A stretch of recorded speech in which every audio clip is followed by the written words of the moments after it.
Günümüzün reallığı budur.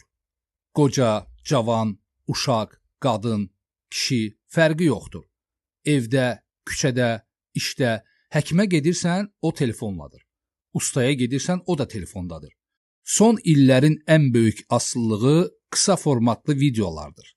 Televizor dövrü artıq arxada qaldı. Smartfon dövrünə keçdik. Hər şey elektronlaşdı. Həyat rahatlaşdı. Bu inkişafdır və müsbət tərəfləri çoxdur. Amma bu rahatlığın təhlükəli tərəfi də var. Həddi aşan telefon asılılığı. Düzdür, mən də daxil olmaqla hamı bu cihazlardan istifadə edir. Hətta mobil telefonlar bir çox sahədə kompüterləri belə əvəz edib. Bəs problem harada başlayır? İnsan beyni hər qısa video izlədikdə dopamin adlı həzz hormonunu ifraz edir. Videoların tez-tez dəyişməsi, müxtəlif mövzuların ard-arda gəlməsi beyində süni bir zövq anı yaradır. Araşdırmalara görə qısa videolara çox baxdıqda diqqət müddəti azalır, dərin düşünmə qabiliyyəti zəifləyir, yaddaş və fokus pozulur. Gecə telefonun ekranına baxmaq melatonin hormonunu azaldır, nəticədə yuxu keyfiyyəti düşür.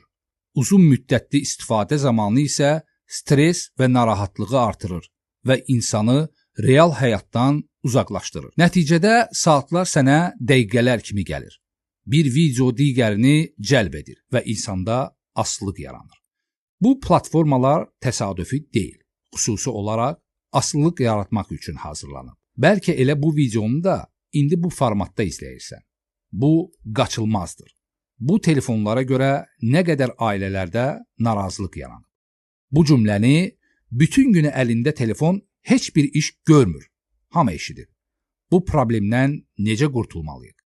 Gün ərzində müəyyən vaxt ayırıb istifadə etməli və bununla kifayətlənməliyik. Bəs dinimiz bu haqda nə deyir? Allah bizə vaxtın qədrini bilməyi tövsiyə etmişdir.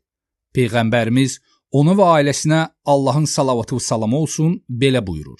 İki nemət var ki, insanların çoxu onların qədrini bilmir. Sağlamlıq və boş vaxt. Buxari 6412-ci hədis. Başqa bir səhih hədisdə isə belə tövsiyə edilir.